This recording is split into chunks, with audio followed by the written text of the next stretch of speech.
나는 포도나무여 너희는 가지라. 그가 내 안에 내가 그 안에 거하면 사람이 열매를 많이 맺나니 나를 떠나서는 너희가 아무것도 할 수 없습니다. 아멘.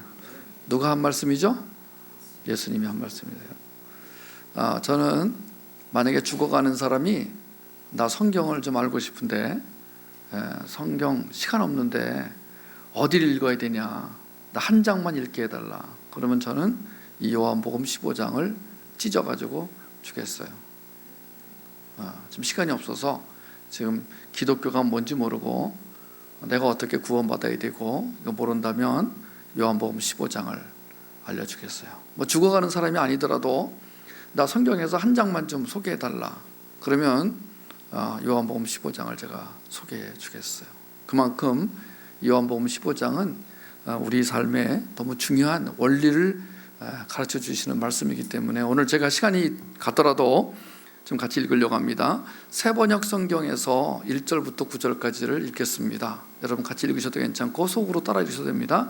나는 참 포도나무여 내 아버지는 농부이시다. 내게 붙어 있으면서도 열매를 맺지 못하는 가지는 아버지께서 다 잘라버리시고 열매를 맺는 가지는 더 많은 열매를 맺게 하시려고 손질하신다. 너희는 내가 너희에게 말한 그 말로 말미암아 이미 깨끗하게 되었다. 내 안에 머물러 있어라. 그리하면 나도 너희 안에 머물러 있겠다. 가지가 포도나무에 붙어있지 아니하면 스스로 열매를 맺을 수 없는 것과 같이 너희도 내 안에 머물러 있지 아니하면 열매를 맺을 수 없다. 나는 포도나무요 너희는 가지다. 사람이 내 안에 머물러 있고 내가 그 안에 머물러 있으면 그는 많은 열매를 맺는다. 너희는 나를 떠나서는 아무것도 할 수 없다.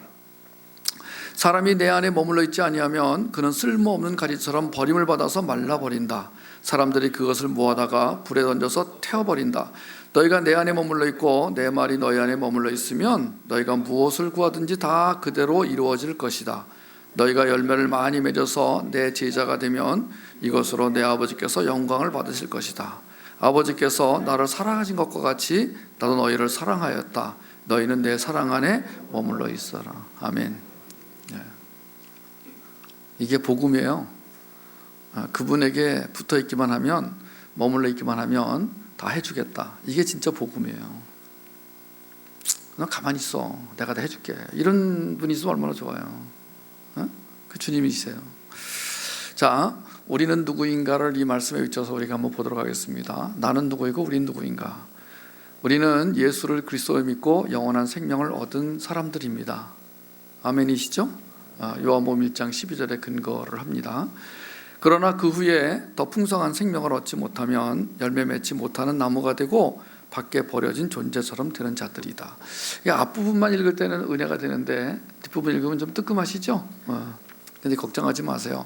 이 요한복음 15장은 내가 너희를 버리겠다의 그 방점이 있는 게 아니라 네가 내 안에 붙어있기만 하면 된다의 방점이 있어요. 꼭 어떤 분은 성경 읽을 때 부정적인 부분만 골라 읽어가지고 잘라버린대 이거부터 이제 하시는 분 있으신데, 하나님 말씀은 잘라버리겠다가 말씀의 요점이 아니세요. 너 붙어있기만 하면 돼. 그리고 네가 붙어있게 해줄 거야. 우리가 붙어있어야 될 존재들인데 만약에 붙어있지 못하면 주님께서 붙어있게 하시겠다는 거예요. 이게 복음이라니까요. 이게 복음이에요. 복음이라는 것은 내가 뭘 해서 얻는 게 아니에요. 우리는 누구인가? 요한복음 15장에는 우리 삶의 원리가 잘 나타나 있는데 우린 한 그루의 나무처럼 이 세상을 살아가야 하는 존재라는 것이에요. 그 나무는, 그 한 그루의 나무는 열매를 맺어야 하는 나무예요. 시편 1편 3절, 창세기 1장 11절에 보면은 우리는 열매를 맺는 나무, 시냇가에 심은 나무 같은 그런 존재라고 하나님 말씀하셨어요. 그 열매는 우리로 풍성한 삶을 경험하게 하세요. 요한복음 10장 10절에 내가 오는 것은 양으로 생명을 얻게 하고 더 풍성히 얻게 하려는 것이다. 그 열매 때문에 주님은 영광을 받으시게 돼요. 우리가 주님에게 영광을 돌릴 방법이 있는데 열매를 맺는 거예요. 그 열매는 우리 자녀, 이웃에게 생명력이 되어 흘러간다고 말씀하고 있어요. 흘러간다고, 이렇게 축복의 통로가 되는 거죠.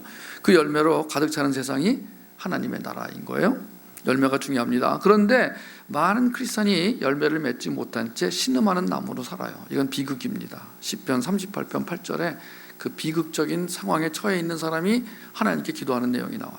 신음만 하는 게 아니라 절망하고 도망가고 반항하고 중독에 빠져 폐가 망신하는 일까지 일어납니다. 주님이 요한복음 15장을 통해서 밖에 버리어 말라질 수 있다고 경고하신 이유는 무엇일까요? 왜 열매를 맺지 못하는 것일까요? 왜 구원받았는데 열매가 없을까요? 요한복음 15장 4절에는 가지가 나무에 붙어 있어야만 깨끗해지고, 지금도 유럽에서 유명한 포도밭에서는요, 포도밭 주인이 그 무거운 양동이에다 물을 담아가지고 비탈길을 올라가서 포도나무를 다 씻어준대. 이렇게. 요한복음 15장에 내가 너희를 씻어주겠다. 이렇게. 왜 씻냐면은 그 가지와 포도나무 잎을 씻어야 열매가 잘 맺힌다는 거예요. 하나님이 우리를 씻어주신다. 붙어있기만 해라. 내가 너를 씻어주고 닦아주고 열매를 맺기까지 해주겠다. 아멘. 그것도 풍성히 맺게 해주겠다. 가지는 나무를 떠나서는 안 돼요. 그런데 떠납니다. 스스로 떠납니다. 이것을 전형적인 결핍 증세라고 합니다. 오늘 이 결핍이란 말을 잘 기억해 주세요. 사랑이 결핍되면 결핍에 따르는 고통을 욕망으로 해결하려는 본능이 일어나는데 이것을 자충성이라고 합니다. 이 자충성은 자기가 쌓은 벽과 함께 다림줄이 휘어지게 해서 4개의 부정적 성품을 소유한 괴물이 되게 합니다. 지난번에 제가 다림줄 강의할 때 기억나세요? 그 브루스 탐슨 박사가 그 크리스찬이 갖고 있는 부정적인 4가지의 성품, four negative personality, 뭐라 그랬어요? 첫째는 수능형, 할 수 없어형, 경쟁형, 비판형. 기억 안 나세요? 특히 애착관계 기간의 결핍은 핵심 감정의 원인이 돼요. 어려서 사랑을 충분히 못 받은 사람들은 코어 이모션이라는 게 있어요. 우리가 이제 감정이 2가지가 있어요. 이모션과 코어 이모션이 있어요. 이 이모션을 일반 감정이라고 하고 코어 이모션을 핵심 감정이라고 그래요. 이 핵심 감정이 상해 있는 것을 성경에서는 쓴 뿌리라고 그래요. root of bitterness, 쓴 뿌리라고 그래요. 코어 이모션은 자기도 몰라요. 하나님만 알아요. 일반 감정은요, 뭐 커피를 마시거나 뭐 맛있는 걸 먹거나 쇼핑을 하거나 여행을 떠나면 해결돼요. 근데 핵심 감정은 그렇게 해결되지 않아요. 반드시 지성소에 들어가서 하나님께서 다루어 주셔야만 그게 해결돼요. 사랑의 결핍은 쓴뿌리를 만든다 그랬어요. 상처에 고통을 준다 그랬어요. 다림줄이 휘어지게 한다 그랬어요. 4가지 부정적 성품의 사람으로 살게 한다고 그랬어요. 여러분, 우리 한국 사람들은 특별히 가정적 원인, 사회적 원인, 국가적 원인, 역사적 원인에 의해서 상처를 많이 갖고 있는 민족이에요. 지금 뭐 시리아라든가 요르단 같은 나라들도 지금 뭐 어마어마한 나는 그 인터넷에서 어린아이 하나가 그 물에 떠내려와서 죽어 있는 걸 보고 엄청 충격받았어요. 얼마나 지금 그 사람들은 상처를 받고 그 막 난민 캠프에서 먹을 물도 없이. 여러분, 상처는 우리가 안 받으려고 그래도 역기능적인 가정, 역기능적인 사회, 역기능적인 교회 안에서 그냥 받게 돼 있어요. 근데 그것이 결핍이에요. 여러분, 결핍이 상처고 상처가 결핍입니다. 근데 이 결핍 상태에서 그걸 생명으로 채워야 되는데 생명으로 채우지 못하면 결국 죽음으로 가거나 죽은 사람과 같은 삶을 살게 된다는 거예요. 그런 사람들이 가장 발달한 게 자충성이에요. 왜냐하면 뭔가를 해서 이 불안감을 해소해야 돼요. 결핍이 욕망이 되는 과정을 제가 도표로 그려봤어요. 결핍 상태가 오래가면 그게 이제 상처가 됩니다. 그게 이제 본능을 깨워요. 자충성을 일으키는 본능이 돼요. 그리고 그게 욕망으로 갑니다. 자기는 그걸 소명이나 사명이나 비전이라고 생각하는데 아니에요. 욕망이에요. 많은 사람들이 이 사명과 욕망을 혼동을 합니다. 그리고 그것은 열매 없는 나무가 되게 하고 부정적인 성품을 갖게 하고 중독에 빠지게 합니다. 감정이 상하면 위험해지는 이유가요, 감정이 상하면은 거절감과 반항심에 의해서 도피로 가든지 폭발로 가든지 자살로 가든지 살인으로 가든지, 그리고 그 아픔을 방어하려고 벽을 쌓아요. 내가 다시는 내가 아픔을 당하나 봐라. 내가 이제는 누구한테도 내가 상처 안 받을 거야 하고 벽을 쌓아요. 그게 브루스 탐슨이 말한 방어의 벽이라는 거예요. 하나는 거절의 벽, 하나는 반항의 벽을 쌓아요. 열매를 맺기 위해서는 가지가 나무에 붙어 있어야 해요. 그게 회복입니다. 여러분 요한복음 15장에 하나님이 우리 보고 너 계속 붙어 있어야 돼. 너 붙어 있지 않으면 죽어. 이렇게 했는데 많은 사람들이요 붙어 있지 못해요. 어떻게 하냐면 열매가 안 맺혀요. 그 요한복음 15장에서 말하는 열매는 갈라디아 5장 22절 23절의 열매예요. 사랑, 희락, 화평, 오래 참음, 자비, 양선, 충성, 온유, 절제. 이것을 베드로는 베드로후서에서 신의 성품이라고 설명했어요.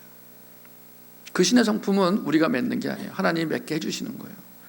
이 갈라디아 5장 22절 23절은 우리가 맺을 수 있는 성품이 아니에요. 우리가 그 성품을 맺지 못하는 나무로 살다가 그 열매를 맺게 되는 과정을 회복이라고 하는 거예요. 회복의 전제는 붙어 있는 거예요. 의존이에요. 즉 절대 의존이에요. 하나님을 절대 의존하지 않으면 열매가 맺히지 않아요. 가지는 나무를 떠나서는 안 돼요. 요한복음 15장의 나무는 예수 그리스도를 의미하니까 회복은 예수 그리스도를 통하지 않고는 절대 이루어지지 않는다는 것을 명심하시기 바랍니다. 성경은 우리가 회복되지 못했을 때 상한 나무가 된다고 말씀했어요. 요한복음 15장 5절에 우리가 회복되지 못했다, 즉 가지에 나무에 붙어있지 못하다, 그러면 상한 나무가 된다. 열매를 맺지 못하는 상한 나무가 된다. 회복되어야 제대로 열매를 맺을 수 있는데 상한 나무가 된다. 열매 없는 나무는 어떻게 한다 그랬어요? 이 포도나무 가지는요 아무짝에도 쓸모가 없대요. 다른 나무는 이렇게 하다못해 지팡이로라도 만들어 쓸 수 있는데 포도나무 가지는 아무것도 쓸모가 없대요. 그냥 갖다 버려야 된대요. 기독교인 중에 열매를 못 맺는 나무는 아무짝에 쓸모없다. 네, 아무짝에 쓸모없다는 거예요. 회복되어야 산다. 회복되어야 신의 성품을 갖게 되며 축복의 통로, 생명의 통로로 살 수 있습니다. 여기서 회복되어야 산다는 것은 하나님은 우리를 회복시키실 것이다로 바꿔서 받아들이시기 바랍니다. 왜냐하면 우리는요 사실은 회복될 힘도 없어요. 우리는 내가 회복하고 싶어도요 내 안에서 회복의 힘이 안 나타나요. 그래서 우리는 백사만사를 하나님 오늘 말씀 잘 들었어요. 근데 제가 이제 회복이 필요하다는 걸 알았어요. 저를 회복시켜 주세요. 일로 가셔야 돼요. 내가 회복되고 말 거야. 난 회복할 거야. 회복돼야지. 그러고 말고 일로 가시면 안 됩니다. 주님, 저는 못해요. 주님이 해주세요. 네. 연약하게 그러냐고요? 아니에요. 그게 제일 강한 거예요. 회복은 직면을 전제로 하고 직면은 믿음을 전제로 합니다. 회복은 타락하기 전 주님과의 관계로 돌아가는 것을 회복이라고 그래요. 선악과가 아니라 생명나무로 가는 것을 회복이라고 합니다. 내 자신이 아니라 주님을 바라보는 것을 회복이라고 합니다. 직면을 통해 상처가 은혜로 바뀌는 과정을 회복이라고 합니다. 생명 얻은 자가 이해, 인식, 의존을 통해 생명력을 풍성히 받아 누리는 과정. 회복은 예수 그리스도와 연합될 때 주어지는 생명력의 결과예요. 우리 모두 우리 주님 기쁨의 교회 성도님들은 올 2015년이 다 가기 전에 놀라운 회복의 은혜를 맛보시기를 주님의 이름으로 축복합니다. 회복되어야 하나님을 온전히 이해할 수 있어요. 사실은요 성경 공부를 아무리 많이 해도 회복되지 않은 상태에서는 그 말씀을 알 수가 없어요. 하나님 말씀은요 그냥 우리의 지식으로 알아들을 수 있는 말씀이 아니에요. 하나님 말씀은 영이기 때문에 회복된 자라야 그 말씀을 알 수가 있어요. 그 다음에 인식할 수 있고요. 그 다음에 의존할 수가 있어요. 우리는 예수 그리스도, 복음이신 예수 그리스도, 생명이신 예수 그리스도가 이해가 되어야 인식이 되고 인식이 되어야 의존이 되는 거예요. 안 그러면 의존도 안 돼요. 그러면 가지가 나무에 붙어 있는 게 아니야. 열매가 안 맺혀요. 회복은 힐링을 포함하는 넓은 개념입니다. 지금 힐링 그러는데 힐링은 좁은 개념이에요. 힐링은 좁은 개념이에요. 인순이 씨도 힐링 시킬 수 있어요. 인순이 씨도 보니까 텔레비전에서 밥 해주면서 이렇게 그랬어요. 얼마나 힘들었어요. 그러면 치유가 돼요. 여러분 치유는요 공감만 해줘도 치유가 일어나요. 회복은 달라요. 회복은 상한 감정의 치유뿐 아니라 전인적으로 그리스도를 만나 성품이 바뀌는 은혜의 체험입니다. 그러므로 우리 영적 싸움의 핵심은 뭐와의 싸움이라고요? 성품과의 싸움. 사탄아 물러가라! 이게 아니에요. 우리의 싸움은 성품과의 싸움이에요. 우리가 기도해야 할 제일 중요한 것은 하나님, 저의 성품이 하나님의 성품으로 바뀌게 해주십시오. 그 열매를 맺게 해주세요. 그래야 내가 축복의 통로로 살 수 있습니다. 입만 살아있는 기독교인이 되지 않게 도와주세요. 성품이 바뀌게 도와주세요. 상담과 회복사역은 차이가 있어요. 상담학은 인간 내면을 바라보게 하지만 회복사역은 주님을 바라보게 합니다. 여러분, 인간 내면을 바라보지 마세요. 뉴에이저들은 자꾸 인간을 바라보게 해서 내면 세계로의 여행 이런 거 자꾸 강조하거든요. 아니에요. 바라보지 마세요. 여러분, 우리가 우리 내면을 바라보게 된 게 선악과를 따먹고 난 이후에요. 선악과를 따먹기 전에는 하나님만 바라봤어요. 하나님만 바라볼 때는 내가 벌거벗은 것도 몰랐어요. 선악과를 따먹고 자기를 바라보고 벗었네? 아, 부끄러워! 숨어버린 거예요. 그때부터 선악을 알게 된 거예요. 여러분, 선악은 우리가 판단하는 게 아니라 하나님이 판단하셔야 되는 것인데 이걸 가지고 왔어요, 우리가. 그래서 다 판단하는 거. 나쁜 놈, 좋은 놈, 옳은 놈, 틀린 놈, 괴상한 놈 이렇게 하면서 막 해가지고 베테랑 보니까 얼마나 막 희열을 느껴지는지. 우리나라 재벌들 다 죽여야 돼. 내가 이 베테랑 보고 나니까 다 재벌들은 죽여야 되겠더라고요. 내가 왜 베테랑 봤냐면 저는 이제 사역이 다음 세대를 위한 사역을 하잖아요. 저는 30세 이상에 관심이 없다고 그랬잖아요. 저는 29세 이하에 관심이 있다고 그랬잖아요. 왜냐하면 제가 부름받기를 다음 세대 사역으로 부름받았기 때문에. 그래서 얘네들이 좋아하는 영화는 제가 꼭 봐야 돼요. 그래서 500만 명 이상은 봐야 되는데 벌써 1100만 명이 넘었어요. 그래가지고 제가 볼 시간이 없어 못 보다가 어저께 부산에 가가지고 시간이 있길래 잠깐 가서 봤는데 와, 너무 재밌어. 너무 잘 만들었어요. 근데 그 영화 보고 나니까 우리나라 재벌들은 다 때려 죽여야 되겠어. 여러분, 내가 마음이 바뀌었어요. 이 잠언 4장 23절에 마음을 뺏기면은 생명을 뺏기는 거라고 그랬는데 영화 하나 보고 나면요 원래 있던 내 마음이 없어져 버려. 딴 마음이 들어와. 이렇게 감정을 뺏기고 마음을 뺏기고 생명을 뺏겨. 내가 제일 우리 애들, 여러분 자녀들 걱정이 뭐냐면 마음을 뺏기는 거예요. 감정을 뺏기는 거예요. 여러분의 감정을 조종하는 게 있어요. 그게 미디어예요. 감정을 조종당해. 가장 불쌍한 사람은 감정을 조종당하는 거예요. 가장 행복한 사람은 그 감정, 마음, 생명을 주님께 드리는 거예요. 그리고 주님께서 주시는 평안, 이 9가지 열매를 하나로 딱 묶으면 평안이 돼요. 여러분에게 평안이 있으십니까? 평안할지어다. 주님이 우리에게 말씀하셨어요. 우리 이제 우리를 바라보지 말고 주님을 바라보자. 찬양 한 곡 같이 우리 불러주세요. 저는 이 찬양 요새 너무 좋아가지고 다 아시는 찬양이죠? 같이 우리 잠시 우리 찬양을 부르면서 하나님, 오늘 이 시간에 나를 바라보지 않고 주님을 바라보게 해주세요. 우린 연약합니다. 우린 오늘을 힘겨워합니다. 주 뜻 이루며 살기엔 부족합니다. 주 뜻 이루며 살기에 부족합니다. 우린 연약합니다.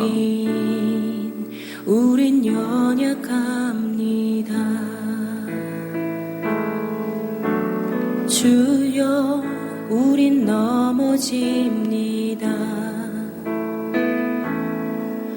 오늘 하루 또 실수합니다. 노래 이 찬양을 잘 모르는 분들은 그냥 듣기만 하셔도 됩니다. 주의 긍휼을 구하는 죄인입니다.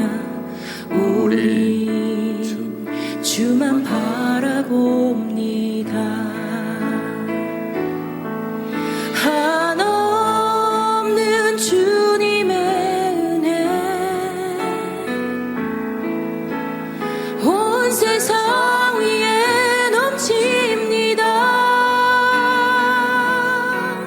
가릴 수 없는 주 영광 온 땅 위에 충만합니다.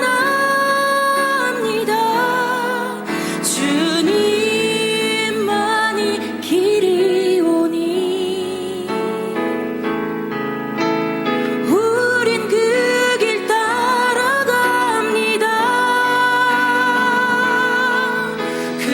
그날에 우리를 이루신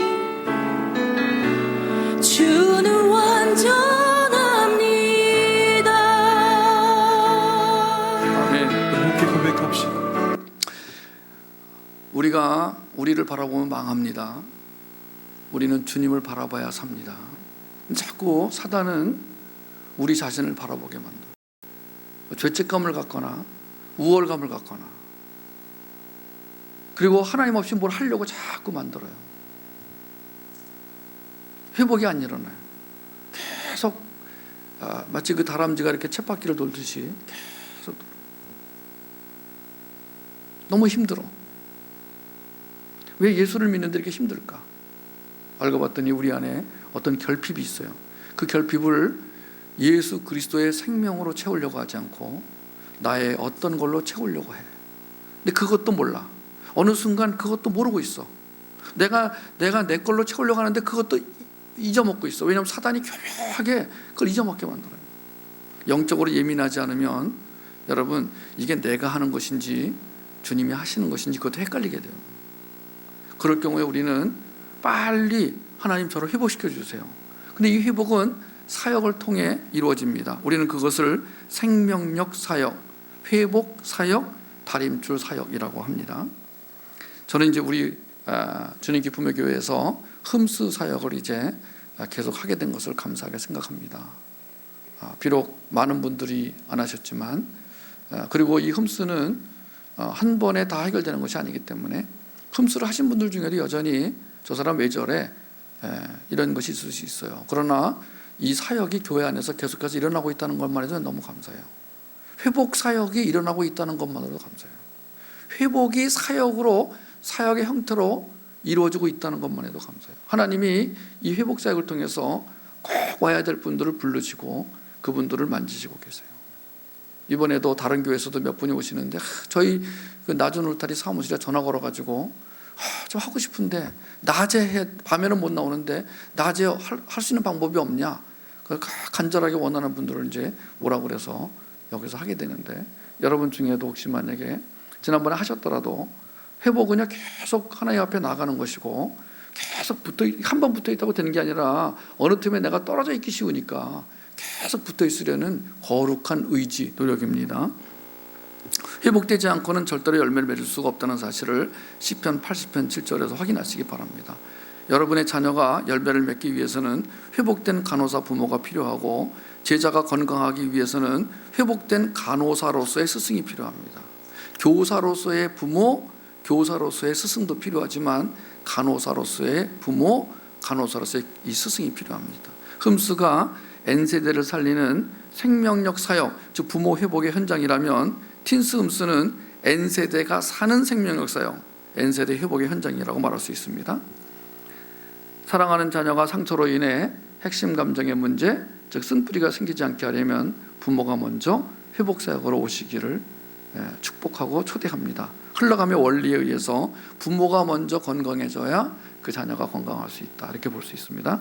자녀가 상처를 받아 마음을 뺏기고 결핍 증세를 겪는 일차적 장소가 가정임을 모르는 부모가 너무나 많아요. 저는 참 깜짝 놀라요. 모든 원인의 시작이, 문제 시작이 가정인데 쟤 왜 저래? 왜 저지랄이야? 뭐 이렇게 하는데 그게 다 자기 때문에 일어나는 거. 모르는 분들이 너무나 많으세요. 다 자기 때문에 일어나는 거. 그래서 흠스는 자식 때문에 골치 아파서 왔다가 내가 문제구나, 이걸 알게 되는 아주 은혜의 장소입니다. 많은 분들이, 그래서 문제가 없는 분들은 흠스에 안 오세요. 문제가 있는 분만 오세요. 사실 문제가 없는 사람이 없거든요. 근데 문제가 있는 사람은 커밍아웃 한 거예요. 내가 이제 나 문제 있습니다 하고 오시는 거예요. 우리는 사람 앞에서 안 하기 때문에 두려워 떨지 마세요. 사람 앞에 자기를 공개하고 고백하고 무슨 인민재판처럼 나와서 그런 거 안 해요. 우리는 오직 주님 앞에 나가서 아무도 모르게 지성소 예배와 또 직면 기도를 통해서 진짜 하나님을 의존하는 거야. 여러분, 하나님을 진짜 의존하는 사람은 직면을 할 수 있어요. 하나님을 신뢰하지 못하면 그까짓 거 그거 한다고 돼요. 됩니다. 우리의 병원은 의사가 문제가 없어요. 우리 병원의 의사는 완벽한 의사세요. 신뢰할 만한 분이세요. 그분은 나가서 내 문제를 다루기만 하면 그 문제를 해결해 주시는 분이세요. 문제의 시작에서 확대로 이어지는 참혹함, 엮이는 가정이 상처의 일사적 발상지라면 엮이는 문화는 엮이는 가정에서 자란 성인 아이의 장애를 극대화하는 주범이에요. 엮이는 문화는 소비자인 N세대에게 상처를 입힐 뿐 아니라 욕망을 불러일으키는 동시에 세상 정신을 따르라고 강요합니다. 속삭여요. 그 속삭임이 너무 달콤하고 짜릿해서 중독에 빠져버려요. 미디어 중독은 이제 N세대 사이에서 흔한 풍조가 되어버렸어요. 우리가 생명을 얘기할 때, 생명사역, 회복사역 얘기할 때 가정 문제를 건드릴 수 안 되는 게 뭐냐면 모든 문제가 가정에서 시작을 해요. 그리고 많은 분들이 가정에 대해 제대로 알지를 못해요. 가정이 뭔지 모르고 결혼한 분들이 너무나 많아요. 그냥 오다 가다 만나서 그냥 어쩔 수 없이 결혼한 분들이 많아요.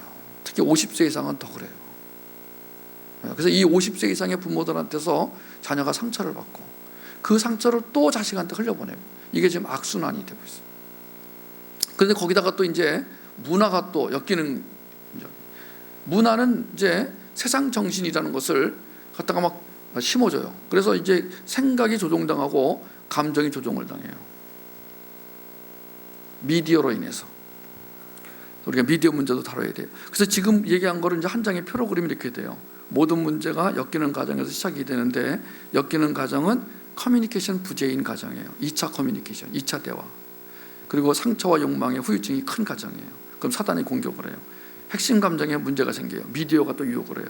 정체성을 상실해요. 그러면 통찰력이 결핍되고 분별력, 창의력, 변진력이 결핍돼요. 결국은 생명력 자체가 결핍돼요. 그러면 뭐야?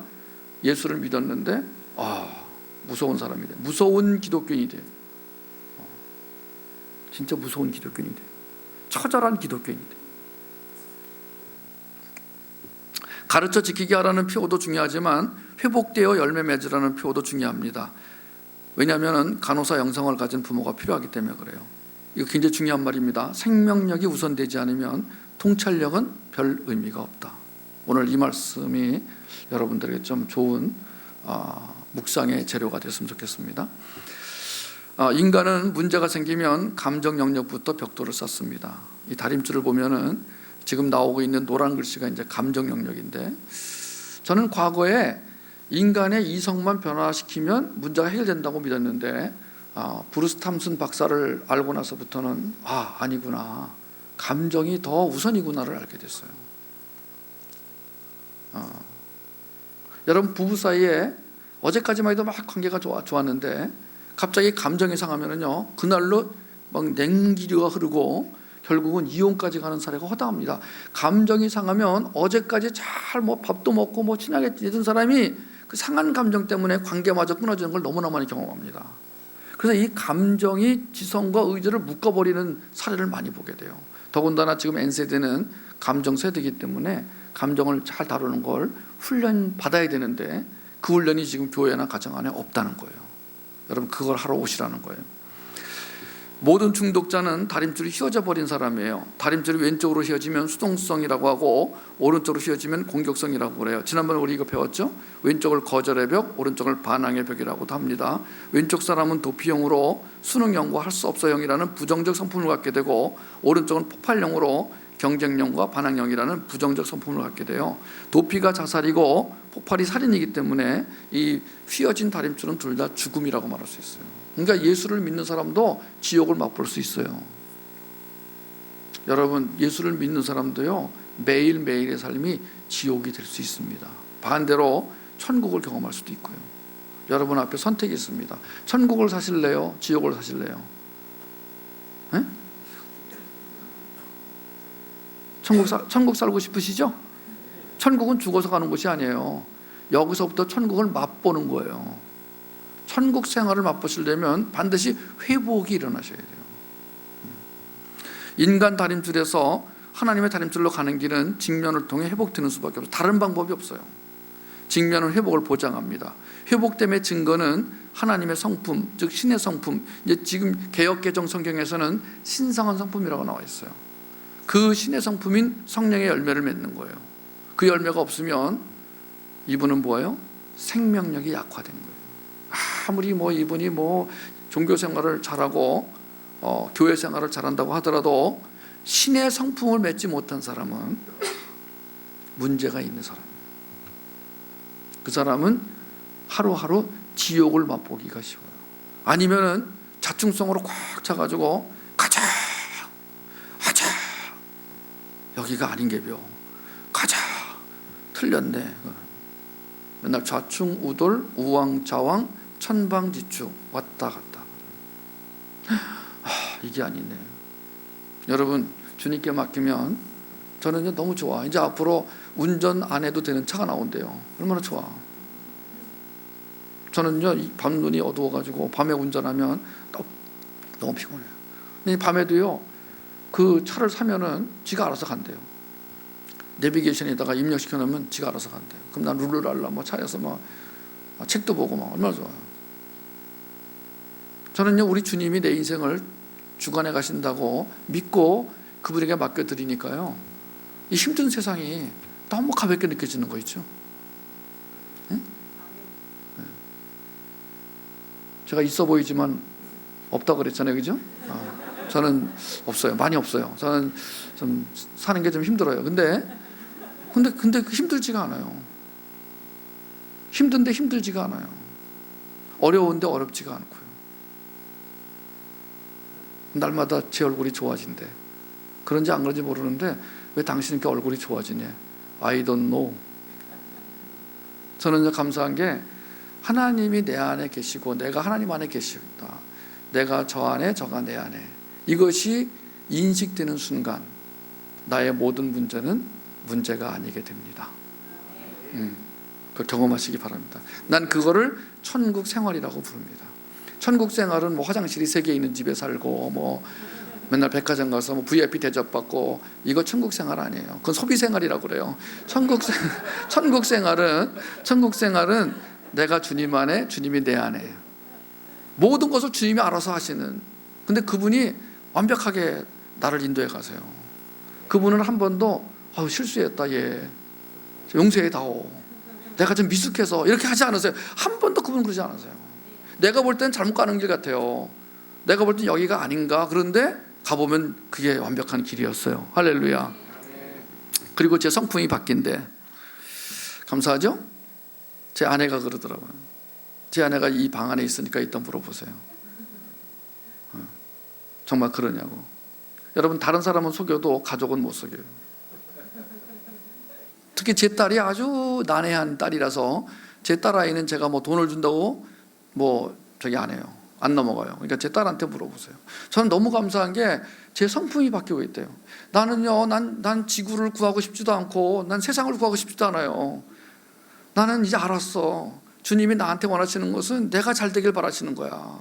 근데 내가 어느 날 주님, 전 망가질 테니까 지구를 구하게 해주세요, 이러고 있더라고요. 주님이 그러시더라고요. 얘야, 지구는 내가 구할 테니까 너는 너나 잘 챙겨라. 그게 오늘 요한복음 15장이에요. 요한복음 15장은 열매가 지구를 구하는 열매가 아니에요. 나는 그 열매가 뭐냐? 성품의 열매야. 하나님이 나를 백성으로 만들어 가시는데 그 백성으로 만들어 가시는 핵심이 성품이에요. 천국에 들어가면 그 성품을 가진 사람만 있을 거야. 그래서 기대가 돼요. 여러분하고 같이 살고 싶지 않아요. 여러분하고 살면 분명히 싸울 거예요. 여기 우리가 이렇게 만날 때는 좋게 만나잖아요. 근데 한 달만 살아봐요. 또 원수로 헤어질 거야. 이 땅에서는 영적 공동체가 완전하지 않아요.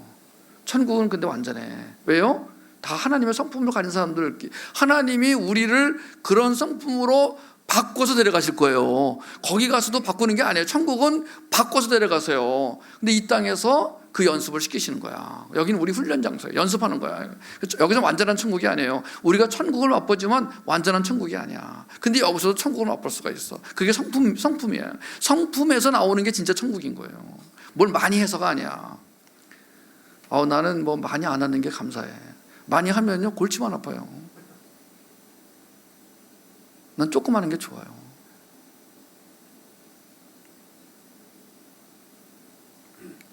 이 4가지 성품을 잘 기억하세요. 부모와의 감정 대화도 필요하지만 지성소에 들어가서 주님과의 감정 대화는 더욱 필요합니다. 시편 102편, 시편 62편 8절, 시편 38편 5절에서 9절. 나는 사실 그전에는요, 사람하고 대화하는 걸 되게 좋아했어요. 내 얘기 들어주면 정말 밤새는 줄 모르고 했어요. 근데 이제 안 하려고 그래요. 왜냐면 해봐야 소용이 없어요. 나는 사람은 이제 그냥 사랑하려고 그래. 그래서 난 주님 저 사랑 좀 주세요. 저분을 사랑하게. 안아주고 그냥 말도 안 하고 싶어. 그냥 안아주고 싶어. 그냥 얼마나 힘드세요. 어저께 울산에 갔는데 어느 병원 원장 집에서 이제 하룻밤 잤는데요. 너무 힘들어. 목사님 아들인데 너무 힘들어. 그래서 내가 오늘 아침에 울산역까지 데려다 줘서 이제 왔는데요. 그 울산역에서 7시 17분 이제 KTX 타고 올라왔는데 그냥 나보다 이렇게 그 형제는 이렇게 좀 넓은 면적을 가지고 있는데 이렇게 내가 안으면 이렇게 손이 뒤에까지 안 가는데 진심으로 안았어요. 내가 진심으로 안았어요. I love you. 여러분 저는 주님과 대화하고 싶어요. 여러분 사람하고 대화하는 것보다 주님과 대화하는 게 더 즐겁고 기쁘신 분은 아마 영적인 비밀을 많이 경험하신 분들이실 거예요. 그렇다고 사람과 대화를 끊고 살자는 게 아니라 상대적으로 가치가 낮다는 거예요. 여러분 사람과의 대화도 필요해요. 여러분 주님과 무슨 대화? 감정 대화를 꼭 하시기 바라요. 여러분이 흠수에 오셔야 하는 이거는요 의도적으로 집어넣은 거예요. 왜냐하면 다음 주 화요일을 개강을 하기 때문에 원래 설교는 끝났어요. 근데 이거 의도적으로 집어넣은 거예요. 왜냐하면 이제 한 분이라도 이게 다단계처럼 이렇게 오게 하려고. 근데 이거는 우리 담임 목사님이 허락하신 우리 교회 사역이에요. 이 흠수는 낮은 울타리 사역이 아니에요. 우리 주님 기쁨의 교회 안에 사역이에요. 여러분들이 오실 때 낮은 울타리 사역이라고 알고 오시지 말고 우리 교회 안에 사역이라고 생각하고 오세요. 여기 왜 오셔야 되냐면 첫째 자신을 살리는 길이기 때문에 오셔야 돼요. 회복이 안 되면 죽은 상태 아니에요? 자식에게 상처나 죄의 통로가 아니라 축복의 통로, 생명의 통로로 살아가기 위해 매주 회복을 경험하는 일이 얼마나 경이로운지 몰라요. 여기도 저기 했잖아요. 최예승 성도가 흠수를 통한 축복의 샤워라고 이번 주보에 간증을 넣었는데 이 자매님 거짓말 아니에요. 저 이 자매 알아요. 송도로 이사 간 뒤에 이 자매는요 교회 오기도 힘든 자매요. 이 쌍둥이가 있어가지고 근데 이 자매가 흠수에 처음 왔을 때 첫 주에 와서 그러더라고요. 이번 주 와보고요 저 못 올 것 같아요. 그래서 그러시라고. 우리 다단계에서는 강요를 하지 않습니다. 절대로 강요 안 해요. 강요해서 될 일이 아니에요. 근데 이 자매가 다 왔어요. 송도에서. 쌍둥이를 어떻게 맡겼는지 몰라. 그 쌍둥이들이 거의 뭐 대한민국 만세 비슷해요. 애들이 굉장히 막 똑똑하고 해서 얘들 돌보는 게 쉽지가 않아요. 제가 하루 돌봤는데 거의 뭐 어른들 10명 돌보는 것만큼 에너지가 필요해요.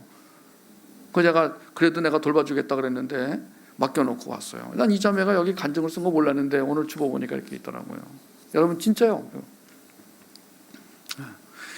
그래서 흠수에서의 직면 프랙티스를 통해서 상처가 쓴뿌리로 자라는 걸 막고 임재예배, 지성소예배. 여러분 이 지성소예배, 이 자매도 지금 지성소예배를 여기 썼더라고요. 지성소예배를 자기가 전도하고 싶은 사람에게 이걸 알려줘가지고 집에서 지성소예배를 드리겠다.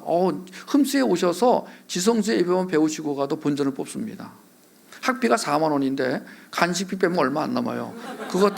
그거 지성소예배로 다 커버가 됩니다. 진짜예요. 여러분 돈도 많이 안 내죠.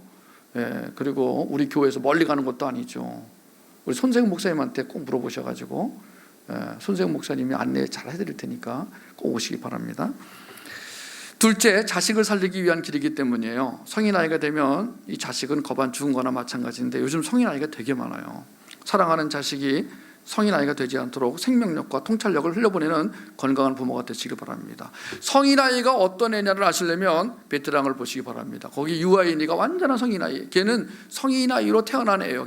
걔는 성인 아이가 무엇인지 보여주려고 대한민국에 태어난 애예요. 대단한 애더구만요. 성인 아이. 여러분 성인 아이가 너무 많아 지금. 어른들 중에도 많아요. 집사님들 중에도 있어요. 그러니까 성인 아이는 성품이 바뀌지 않은 사람이에요. 뭘 많이 하고 안 하고가 아니에요.